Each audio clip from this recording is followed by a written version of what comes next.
ninkan oo u dhashay dalka Bosnia waxa uu dhisay gurigan u wareegaya qaabka 360 digrii. Gurigani waxa uu leeyahay xawaare uu ku wareegi karo kol la dalaco iyo kol hoos loo dhigaba.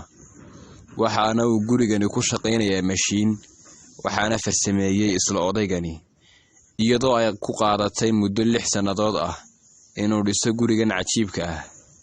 Saxaafadda caalamka ayaa si weyn u hadal haysa khibradan iyo waayo-aragnimada cajiibka ah ee uu ninkan odayga ahi soo bandhigay. Odaygani waxa uu leeyahay shirkad ka shaqeysa dhinaca dhismayaasha, guriganna isaga ayaa gacantiisa ku dhisay. Haddaba ma garanaysaa sababta ugu weyn ee uu ninkan sidan u sameeyay? Ninkan xaaskiisa ayaa jeclayd oo caado ka ahayd inay daaqada qolka ay seexato ay ku beegnaato halka ay qorraxdu ka soo baxdo. Ninkanina waxa uu dhibaatooyin badan ku qabay dabeecadda ay xaaskiisu leedahay, mar walbana ay rabto in guriga loo jeediyo halka cadceed ka soo baxa. Sababtaasi ayaa keentay inuu ninkani dhiso gurigan sida giraanta u wareegaya.